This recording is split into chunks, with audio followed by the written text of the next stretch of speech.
Nous sommes de retour aujourd'hui à Paris et nous rentrons de 5 jours en Syrie. Pourquoi ce voyage en Syrie? Tout simplement pour voir la situation, pour témoigner vis-à-vis des Français de ce que nous avons vu, où la situation n'est pas du tout ce qu'on peut vous décrire. Ce n'est pas aussi caricatural, et puis aussi pour apporter un message d'amitié au peuple syrien. Le peuple syrien peut nous en vouloir légitimement.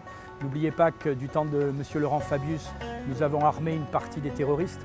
Et aujourd'hui, c'est aussi pour porter ce message d'amitié du peuple français. En Syrie, nous avons d'abord rencontré les autorités religieuses. Nous avons rencontré le patriarche Joseph Apsi, qui représente les chrétiens melkites en Syrie et qui nous a rappelé le drame de la communauté des chrétiens d'Orient. Cette communauté qui a tant souffert au début de la guerre, qui était la première cible des islamistes et où une bonne partie d'entre eux, malheureusement, ont été massacrés ou ont dû fuir le pays.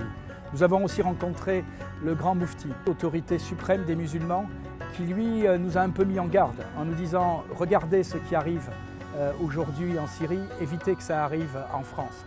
Le problème n'est pas de fermer les mosquées, le problème est de les nettoyer, de faire en sorte que l'idéologie wahhabite qui a gangréné notre pays ne gangrène pas la France. Au cours de notre déplacement, nous nous sommes rendus à Maaloula, ce petit village chrétien martyrisé par les djihadistes. Nous y avons rencontré les autorités religieuses sur place qui tiennent ce petit monastère qui est le premier de l'histoire de l'humanité, le premier monastère chrétien qui a été très endommagé par les groupes islamistes, qui a été pillé. Il y a eu beaucoup de morts et de blessés dans ce village qui heureusement a été reconquis il y a maintenant 3 ans par l'armée syrienne.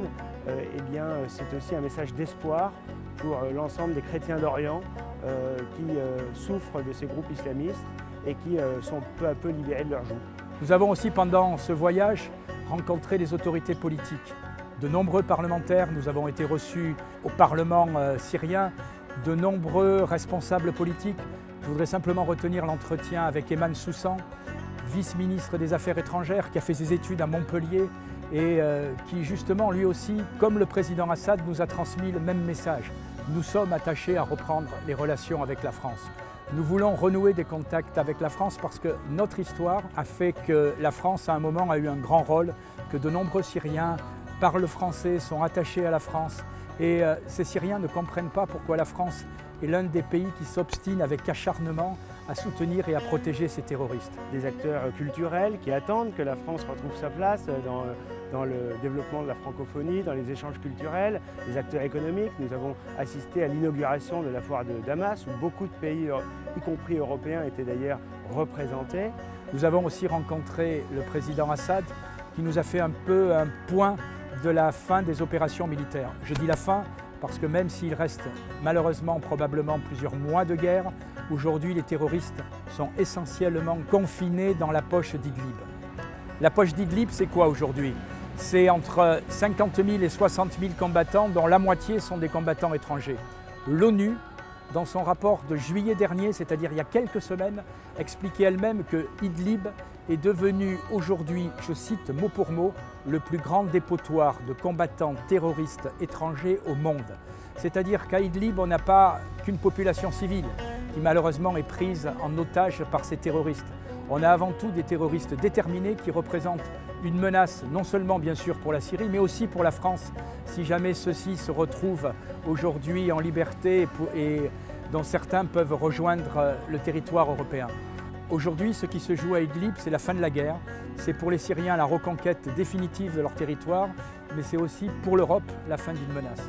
Voilà, et puis la Syrie, c'est aussi un État, je ne vais pas vous dire que c'est la plus grande démocratie dans le monde, mais c'est un État où les communautés vivaient ensemble. Les femmes avaient un statut respecté, l'instruction existait. Ce que veulent les Syriens, c'est ne pas revenir en arrière. Ils ne veulent pas retomber dans l'obscurantisme.